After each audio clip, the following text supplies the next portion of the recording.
Bonjour chers internautes, vous qui nous suivez à travers les horizons, merci de nous recevoir chez vous. Aujourd'hui le lundi 18 octobre 2021.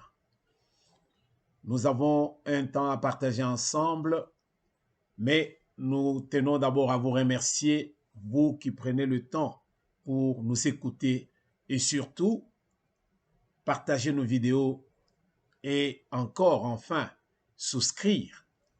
Ce qui veut dire que nous avons de l'importance, ou bien ce que nous faisons, ça a quand même une importance quelque part dans notre vie en tant que Congolais. Alors, une chose que nous demandons, c'est que vous puissiez partager nos vidéos et surtout demander à nos frères de pouvoir soutenir cette mission que nous avons, qui est de vous servir. Comment nous allons procéder? C'est juste en souscrivant. Quand vous souscrivez, c'est-à-dire que vous nous donnez de la place chez vous et nous aurons la possibilité de pouvoir vous communiquer ce que nous recevons avec cette mission que nous avons, nous qui sommes la voix des sans voix. Alors, nous sommes là à pouvoir au moins travailler ensemble pour pouvoir aider notre pays à sortir du trou dans lequel il est tombé. Nous savons que ce n'est pas facile du tout, mais nous avons au moins conviction que nous pouvons aller de l'avant si réellement nous cherchons à marcher de commun accord. Sur ce, il faut que les idées jaillissent quelque part. Et puis, sur base de ces idées-là, il y a lieu de pouvoir étoffer une bonne chose et puis aider à améliorer notre façon de voir les choses pour ce qui a trait à notre pays, la RDC. Voilà pourquoi nous vous demanderons seulement de nous soutenir en souscrivant, en partageant nos vidéos. Nous avons besoin de vos pouces et ça fait du bien. Merci, votre serviteur de tout le temps, Roger Ngundu, le duc de la pensée. Et nous allons partager un moment et nous parlerons d'une chose. Non, de deux éléments que nous avons sortis ici. Le premier élément, c'est DDRCS.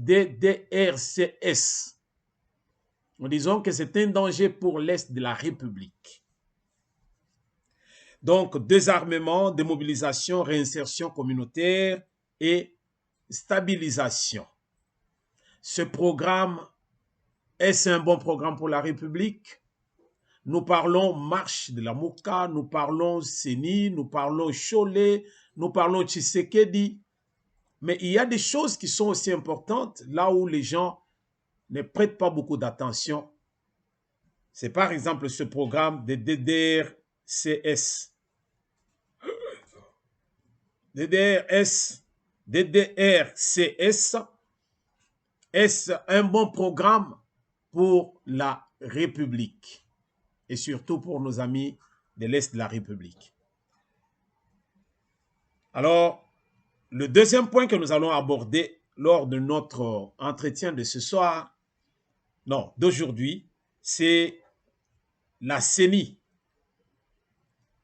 Il s'agit de la CENI. Alors là, nous parlerons de la déclaration du secrétaire général de la CENCO qui déplore la façon dont les choses se sont passées pour l'entérinement des animateurs de la CENI.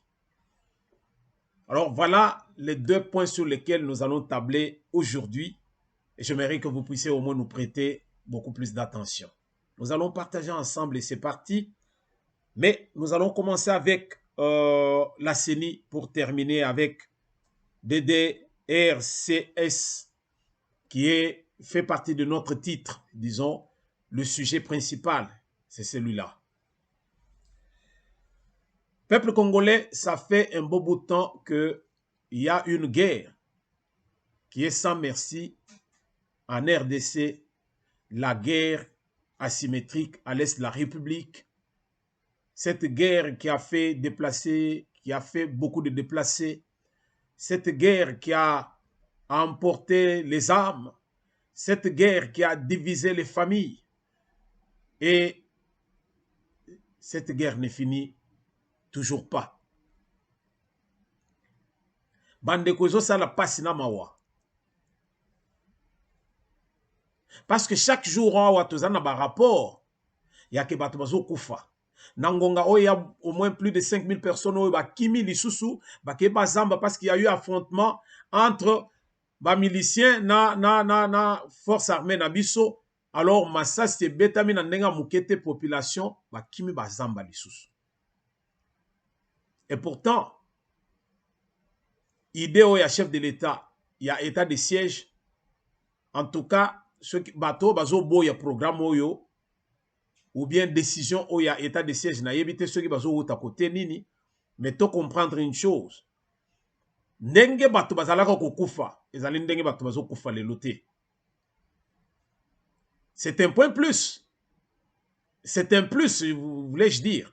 C'est un plus dans le sens que autrefois bato bazo kufa et puis une instabilité totale. Mais aujourd'hui, ce n'est plus le cas. Les lots, bato bazo tambola. Il y a quand même encore cette présence-là de malfrats qui est là. Et c'est la raison pour laquelle l'armée Nabiso ezali côté wana pour kobunda pour que peuple ya ngambo wana bazala pe na kimia, bazali bana ya RDC, bazali bana ya Nzambe. Il faut pas vivre kimia en kolo. Otozo benga la paix de Dieu, la paix que le monde ne peut donner. Mais bande ko likambo ya est de la République, tozo mona kaka manduki, tozo mona kaka batu ndenge bazo kima, tozo mona toutes les mesures qui sont prises, les dispositions qui sont prises pour que kimia yokota na ngambo oyo.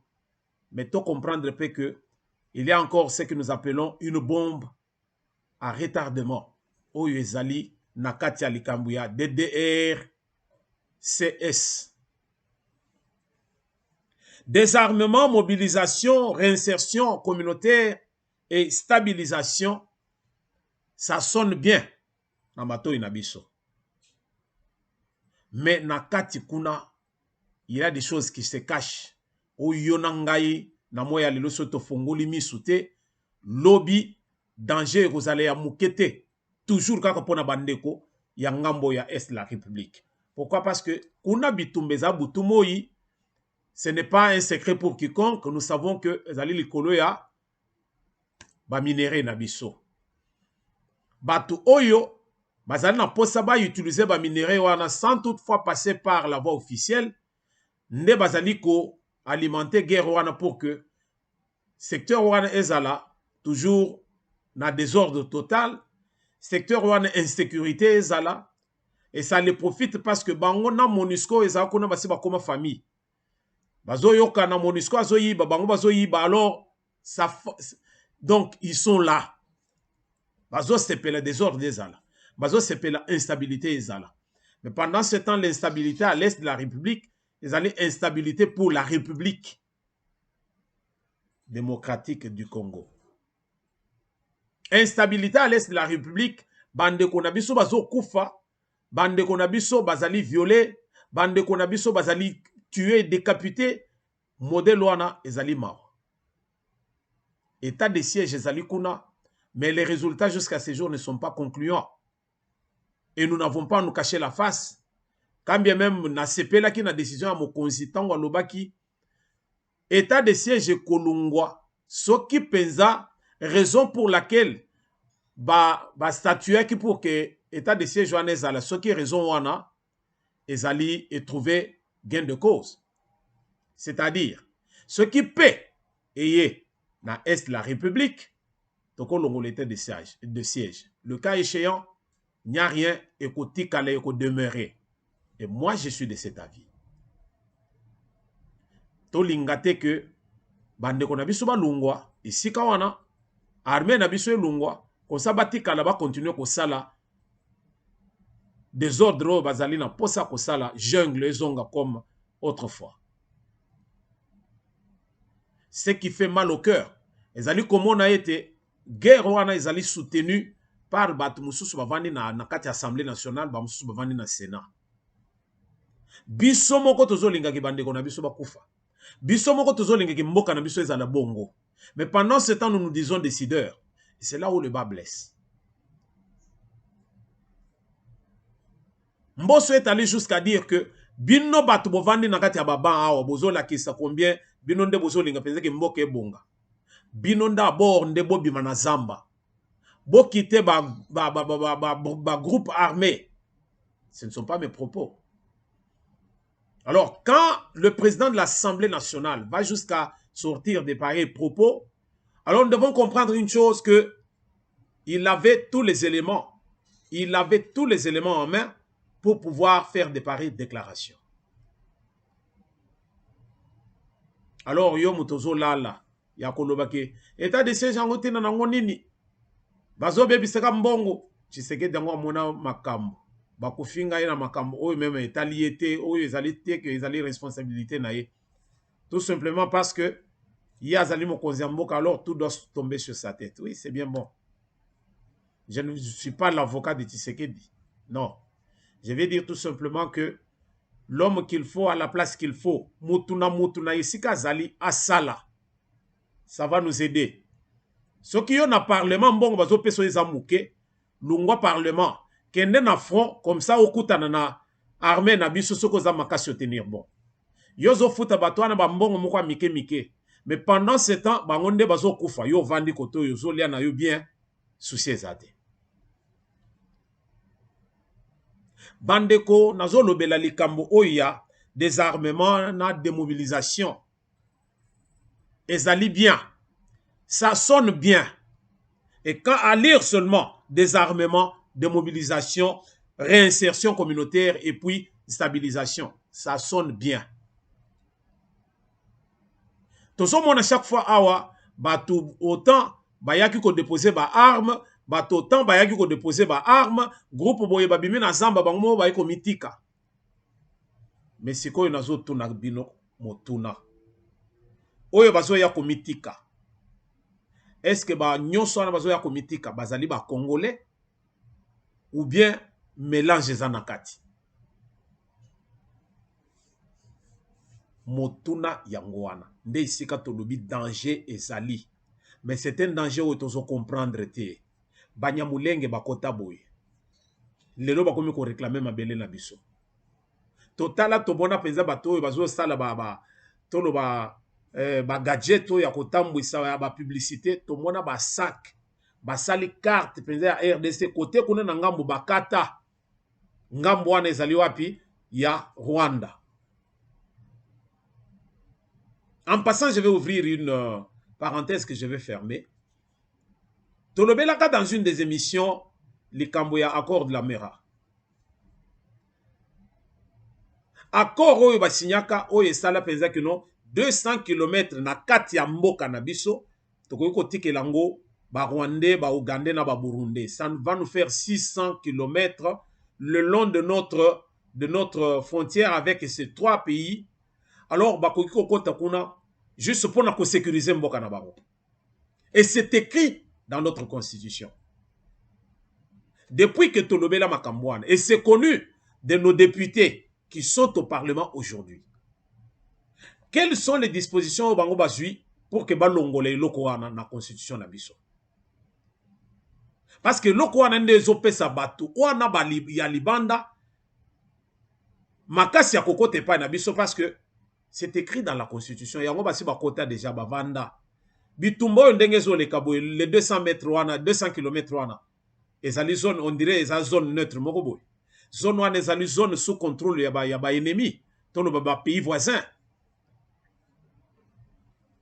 Quelles sont les dispositions oyo parlement bazwa pour que ba longole biloko wana na kati ya constitution na biso pour que to meka ko récupérer ba terre na biso nyonso wana o ezali penza que donc ba belligérant ba oyo ba kotaki oyo balingaki penza ke Mobutu akende oyo balingaki penza ke no ba accompagner Kabila comme ça baya alors bayokanaki bakabolaki mabele na biso. Mais les lobino boîte vous a conscient. Qu'est-ce que vous avez fait? Accord de Lebera, Tissikoy, et ça est toujours en vigueur. Pourquoi? Parce que c'est dans notre constitution. Ce qui nga nazoko sa, nakosi. Mais nazali a opona koko sate parce que je ne peux pas perdre mon temps ya koya koko sagabat. Tozo senga na ba oyo bazo décider ba revoir situation oyo Parce que nous voulons voir clair dans nos frontières. Ce qui va Rwandais bazali chez bango biso to telemi na front ndenge to telemaka na côté à fleuve na biso wana tozota le braza de l'autre côté. Nazomona mutu akoya kosala dégâts te. Mais bato wana bazobundisa biso bazokota parce que bazali na kati na mboka na biso. Je ferme la parenthèse. Accord le mera. Je ferme. Nazongi. Bato oyo bazozongisa manduki. Oyo bazoconscientiser pour bazongisa manduki. Bato wana oyo bazoya même komitika bango moko bayina manduki na bango bayi komitika. De même, on n'a pas fourni un effort pour que non tomeka ko dissuader bango ko persuader bango pour que non non de même bazoya. Bato bazoya wana. Est-ce que bazaba congolais? To bazali ma mélange. Une question bandeko, tozo lala. Minembwe e banda boye. Basalela bango, basala kutuna banzembo na bango deja. Batambwisa ba gadget na bango kotali sepeza que non, minembwe ezali ya biso ba Rwandais. Batambwisa yango deja.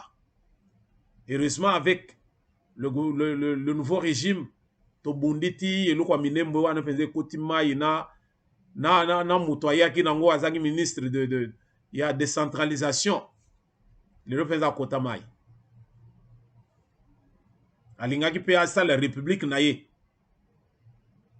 Oyo bazali ko ya komitika bandeko. Ce sont les vrais infiltrés. Armée na biso eza infiltré na ndenge moko mukete.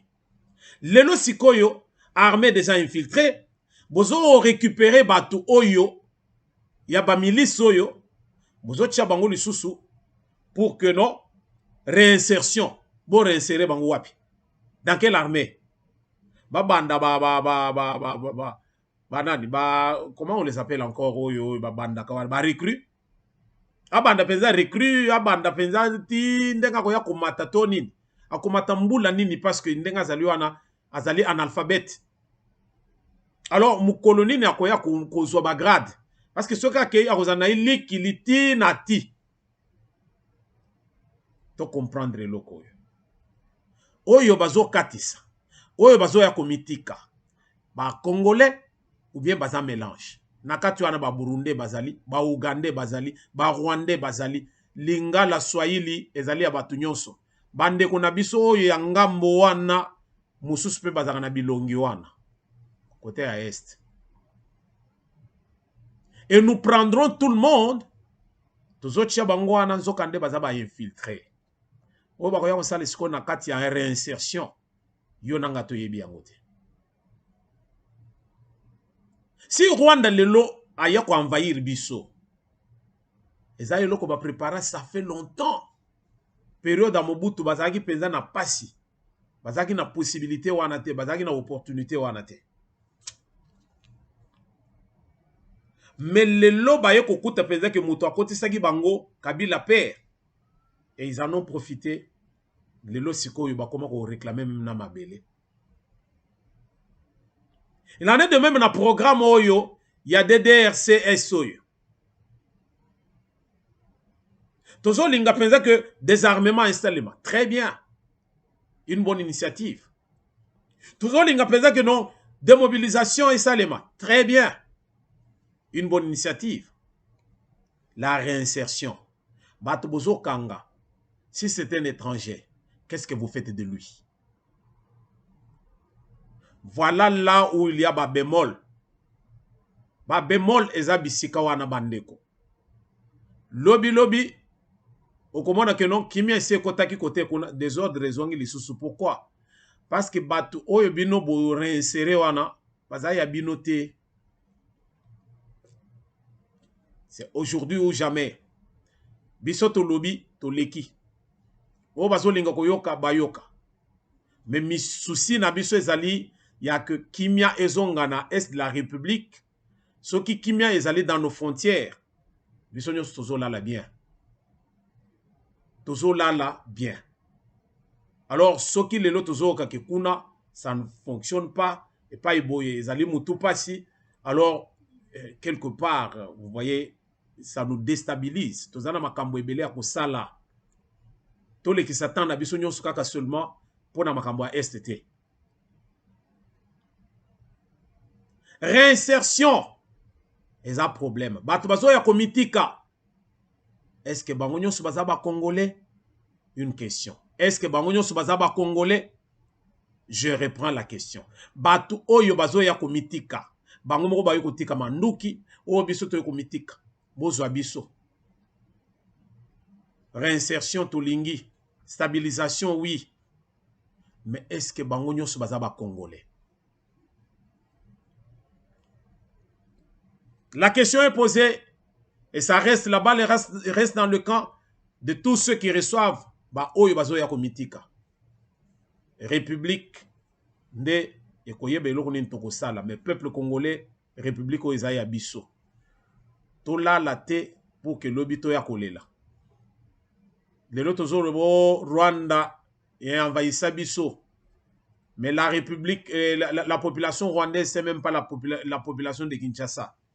Alors, République démocratique du Congo, un continent dans un continent, tozo okuta penza que non, ba Rwandais ba kangi biso na zolo tozo ko respirer te. Na mawana soni. Tozo pesa bango poa oyo bazana ngote. Tozo pesa Rwanda poa oyo azana ngote. C'est comme moto yazo vanda azoloba oh diable, oh il y a des démons, il y a des mais démons azali na yoko to esika wana te. Yo moko zo pesa ye un poids qu'il n'a pas. Ozo pesa ye force oyo azana ngote. Et pourtant yo oza makasi koleka ye. Aïe aïe aïe aïe aïe aïe. Nous tournons la page pour na kozonga na likambo etali seni. Likambo yo ça fait baver. Alors ça fait baver jusqu'aujourd'hui. Après ma tractation oye umeli lelo, il y a au moins une lueur. Oyezo là qui se pensait que non, nous sortons du tunnel. Tout ça qui pensait dans la vallée de Baka. Pour les lecteurs de la Bible. Tout ça qui pensait dans la vallée de Baka. Kobunda, tout ça dans la tunnel. Ti. Comment lueur moko boy to lobi oh. Alors pour na ba robe, to lobi pensait que non. La fumée blanche est bimi likolo, c'est-à-dire que Boutou Baponi. Bande kuli kambwa seni ezolinga yo boma mboka. Mais bato bazo tia le feu aux poudres pour que bombe atomique ait explosé. Bamoupe. Bamoupe na biso batika ko pesa bato ba communion. Bango ba komi plus politiciens même que les politiciens.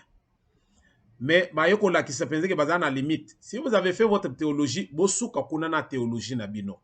Soki bo sala droit canon na bino, bo vanda nango côté kuna. La politique botike lango ba politicien. Bana UDPS balobi kwanga botike la bateke. Politique botike lango UDPS. C'est-à-dire la politique aux politiciens, papa. Yo sali théologie pour y bandenge nini au sali ba sociologie et autres. Pour y bandenge nini ya komene mission na yo. Beaucoup plus, il y a Bible, na batu, na Nzambe. Tika kokota na makamba politique.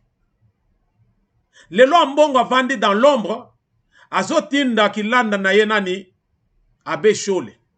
Pour que Shole yazika ka toujours maboko. Na mawana soni.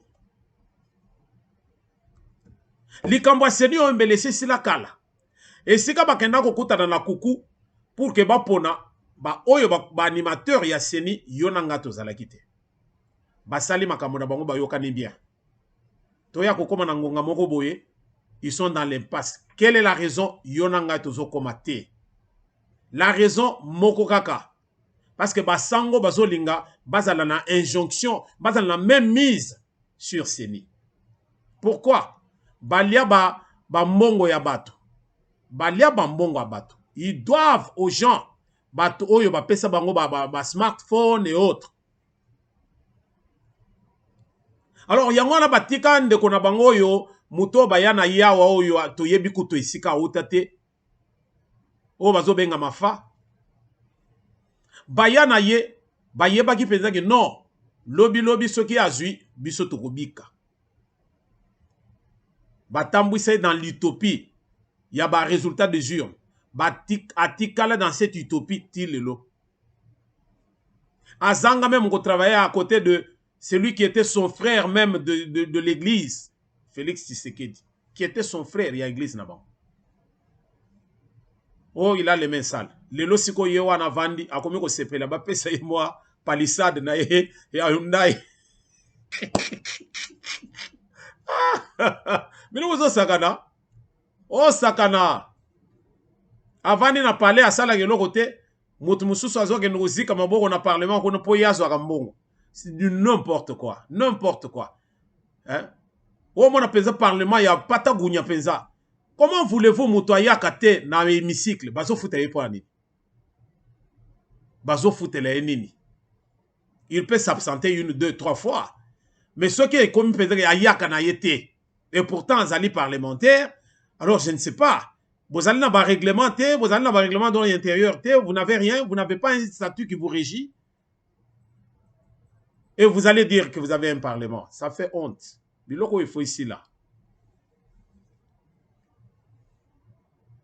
Nangonga Oyo Abe Chole, qui est porte-parole à Senko, il sort de son silence. Après entérinement, il y a Kadima. Toute l'équipe, selon Ndenge Basi Basalaki, Bakomaki Mikanda na bango, Bamonisaki pensa que non, na minute oyo, voilà nombre ya batutoza na bango, voilà celui qui sera à la tête. Basango baboyaki décision wana, Bamoni pensa que baza marginalisé. Bakeye komona président de la République et simbité na kin. Balandieti na États-Unis. Ayebisi bango alobi non. Ce qui ngai na zangambo na bino, alors les 6. Bino vous n'êtes qu'à 2. 6 soit n'est-ce que bakomo na ngandene. Likambo na bino bosi lisango so boko kite ezonga na parlement. Mais ndenge babwaka ke loko na parlement. Nde sika sikoyo Abe Chole comme il n'est pas satisfait.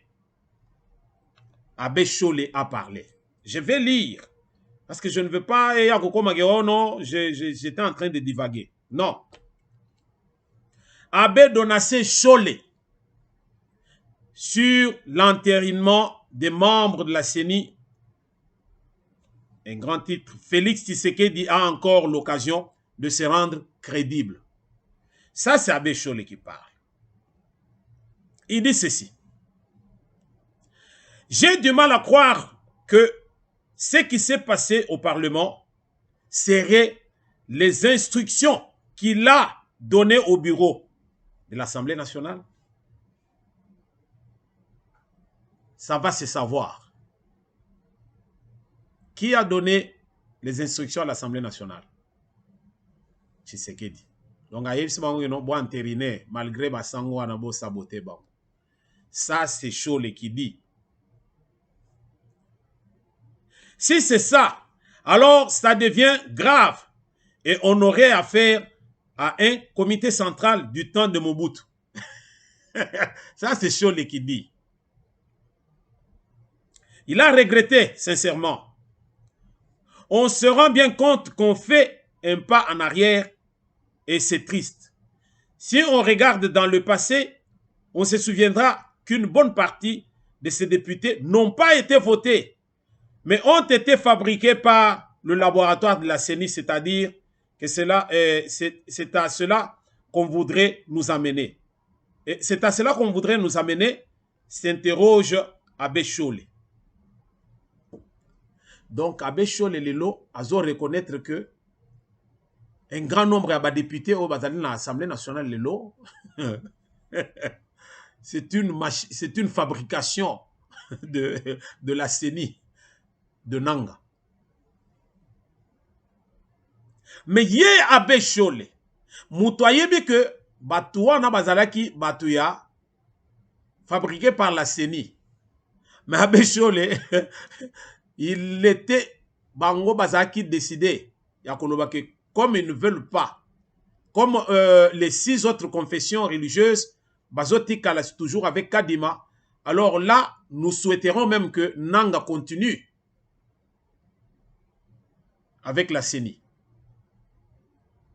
Et pourtant, Bayebi pertinemment que Nanga avait fait un sale boulot. Mais pourquoi Balinga qui pensait que donc Nanga continuait. Donc pour Nabango, Malam Koutou que le diable azalawana que Bachia Kadima. Voilà jusqu'où Abbé Chole accueilli. Mais Abbé Chole bazo simbise ba touche azo comprendre te Abbé Chole nanga. Abbé Chole. Abbé Chole zonga nakati ya robe, tika cravate. Ezo kokayote. La politique ce n'est pas pour toi. Batsukeli wana teke komona mokonzi mboka qui les a renvoyés des rôdes à Pilate. Ils sont allés kosala na niveau ya cour constitutionnelle. Pona kotala, est-ce que tokeki kokende par consensus pona kozwa animateur ya CENI en commençant par président ya CENI, ou bien nous pouvons aller par la majorité. Et la Cour constitutionnelle a bien décidé là-dessus pour dire que nous allons par la majorité et non par le consensus. Point barre. Et puis, les décisions de la Cour constitutionnelle sont irrévocables et ces décisions sont applicables à tous. Irrévocables. Le loi Bechole est dans l'impasse na 5 ans na bango. Bakomi ko luka lisusu esika nini, bakomi ko s'agripper pour que ba créer ou balingi ba créer. Bandeko. Basango toyebeli bango ke batu ya kimia. Lelo basango bazolinga batia moto na mboka na biso. Yo moto zolanda émission oyo. Soki nga naza côté alors na yebite.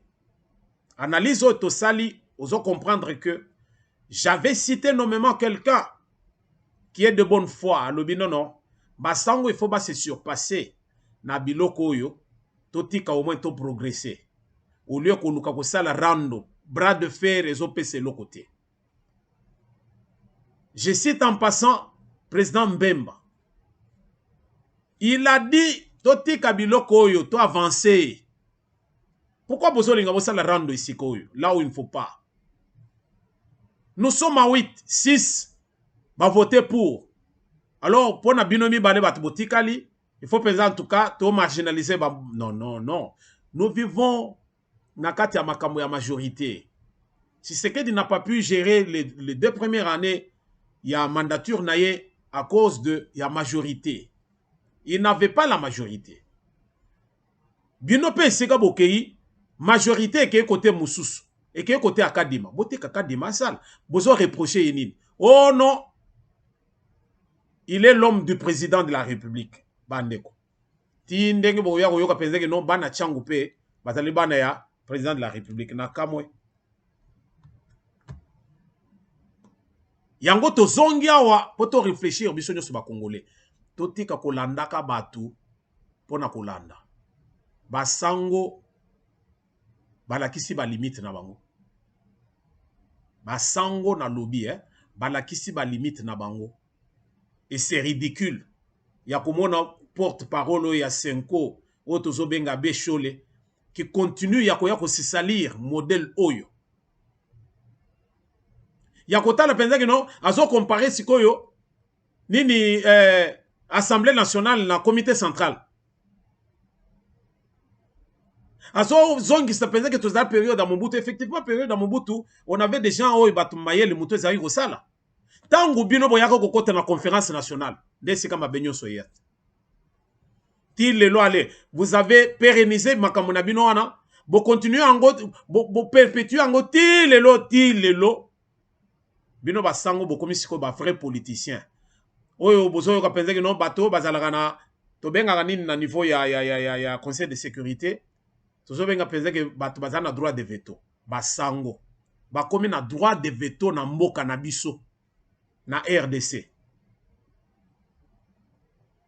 Tozo vivre période nini. Ya proto histoire. Tozo vivre na période nini oyo. bandeko oyo nde tolinga tokabola mpona mokolo lelo. DDRCS oyo ezali programme de désarmement, de mobilisation et puis réinsertion communautaire et stabilisation. C'est un danger pour la RDC et surtout pour l'Est de la République. Si on ne fait pas attention à bat oyo bazo se rendre, un jour tokozonge la pire même que ce que nous vivons aujourd'hui. Bon retenir makambo tozolo balelo parce que biso tozaba aigle tokendo mona musika tobendi toyoko tozali basinzili tomoni tobwaki, prenons des dispositions et c'est aujourd'hui. Makambo aseni tokumisi nzambe parce que il n'y a pas eu de pétard comme on dit. Toujours est-il que Kadima qui était refusé par les catholiques et les protestants, Lelo Azali accepté na équipe Mobimba par l'Assemblée nationale, la plénière naïe, ce qui veut dire que dans quelques jours, le chef de l'État va publier Makamunyo Soyo, Moussale Bandi, Tozo Lingato Kende Mangu Mangu, recensement et salema, identification et salema, Mapé Sabato carte d'identité, jour moko na ola sebino carte d'identité nanga. Maya pondute, natana ngo penza kitoko penza plastifié o izanga adresse wana menazana. Na baze ndenge na lobibo ibo pour susumu kimba na mo luka ya bino ezaka wapi. Na ola sebino yanga kalate. Merci de nous avoir suivis. Bino balandi ya biso. Balandi ya ndeko na bino Roger Ngindo, le duc de la pensée. On est ensemble. Merci de nous avoir suivis et nous allons nous retrouver dans un prochain numéro.